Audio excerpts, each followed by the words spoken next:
नमस्कार दोस्तों, हमारे चैनल पर आप सबका स्वागत है। दोस्तों, आज की इस वीडियो में हम नेपोलियन बोनापार्ट, उनकी पत्नी जोसेफिन की प्रेम कहानी के बारे में जानने वाले हैं। दोस्तों, हाल फिलहाल में नेपोलियन बोनापार्ट के 3 पत्र जो उन्होंने अपनी पत्नी को लिखे थे, उनको नीलाम किया गया। करोड़ों रुपए उनकी कीमत रखी गई थी। तो वो पत्र इतने महत्वपूर्ण क्यों हैं? क्या उन पत्रों में था? ये सब हम आज की इस वीडियो में जानेंगे। तो वीडियो बहुत इंटरेस्टिंग होने वाली है। आप वीडियो को पूरा ज़रूर देखें।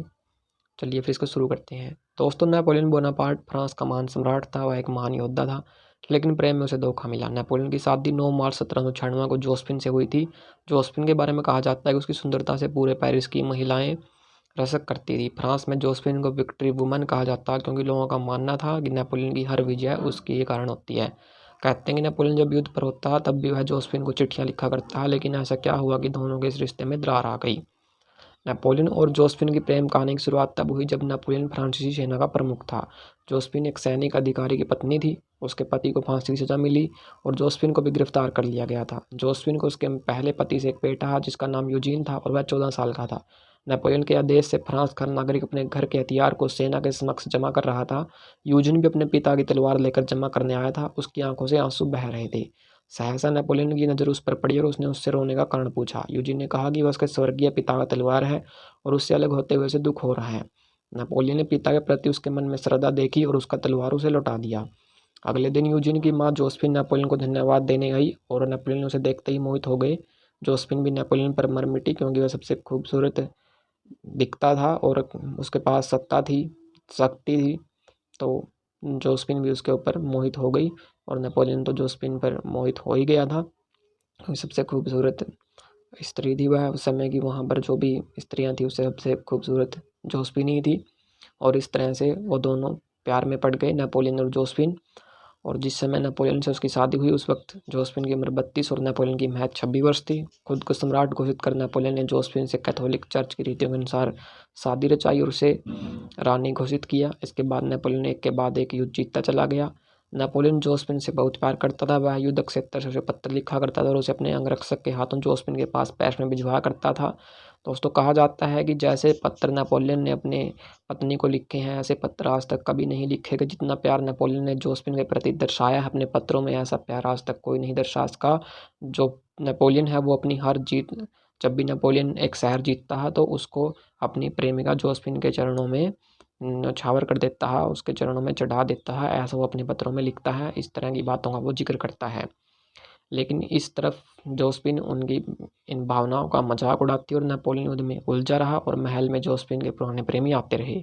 उसने कुछ नए प्रेमी बनाए और नेपोलियन की गैर हाजिरी में उनसे इश्क फरमाती रही। जोसेफिन के अनेक प्रेमी थे और उनमें से एक था हाइपोर्टो चार्ल्स। वह महल में एक अंगरक्षक था जिसके साथ जोसेफिन का रिश्ता आगे बढ़ रहा था। जब भी नेपोलियन युद्ध क्षेत्र में होता, चार्ल्स महल में आ जाता और जोसेफिन के साथ रंगरेलियां मनाता। और धीरे धीरे यह बात पूरे पेरिस में फैल गई कि जोसेफिन और चार्ल्स की प्रेम कहानियों की चर्चा शुरू हो गई। उड़ती उड़ती खबर नेपोलियन तक भी पहुंची। उस समय वो इटली से युद्ध कर रहा था। उसे खबर मिली कि चार्ल्स पेरिस के उसके महल में आया है।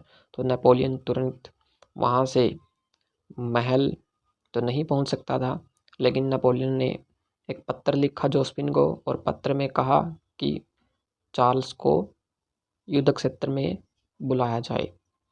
तो पहले तो जोसेफिन इससे इनकार कर देती है, लेकिन बाद में जोसेफिन एक योजना के तहत इटली के युद्ध क्षेत्र में जाने के लिए तैयार हो जाती है और वह एक लाव लश्कर के साथ नेपोलियन से मिलने के लिए रवाना हुई और उसी में चार्ल्स को भी छुपा कर लेती गई। लेकिन जैसे ही वह नेपोलियन के पास पहुंची तो नेपोलियन ने सारे सामान की तलाशी लेने का हुक्म दिया।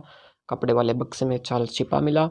नेपोलियन ने उसे मारने का हुक्म दे दिया, लेकिन जोसेफिन उसके पैरों पर गिरकर चार्ल्स के लिए माफ़ी मांगने में सफल रही और उसे वहाँ से पेरिस भिजवाने में कामयाब हो गई।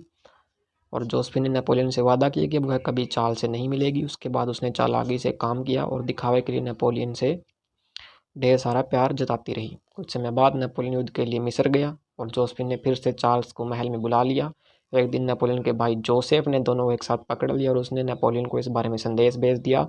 नेपोलियन बहुत दुखी हुआ और उसने जोसेफिन की खुशी के लिए उसे तलाक दे दिया। तलाक देते समय नेपोलियन ने कहा था, जोसेफिन के साथ बिताए 15 वर्षों की याद हमेशा मेरे साथ रहेगी। मैंने अपने हाथों से उसके सिर पर रानी का ताज पहनाया था। मेरी इच्छा है कि मुझसे दूर जाने के बाद भी जोसेफिन एक रानी की तरह रहे। मैं उसका यह पद छीनना नहीं चाहता। मेरे दिल में वह हमेशा एक प्यारे दोस्त की हैसियत से रहेगी। देखिए दोस्तों, नेपोलियन इतना जो है सम्राट था, इतना बड़ा, उन्हें कितने गढ़ जीते, कितने ज़्यादा शहरों को तबाह किया उसने, उनको जीता। पूरे यूरोप पर एक समय उन्होंने कब्जा कर लिया था, लेकिन वो अपनी पत्नी से हार जाते हैं।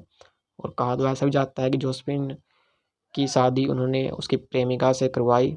तो ये पहले सम्राट थे जिन्होंने अपनी पत्नी की शादी उसके प्रेमी से करवाई बड़े धूमधाम से।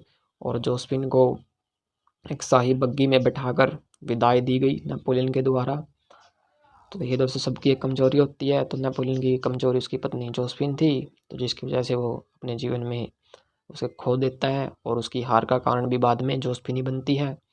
तो दोस्तों, इस वीडियो में इतना ही। अगर आपको यह जानकारी पसंद आई तो हमारे चैनल को सब्सक्राइब कीजिए।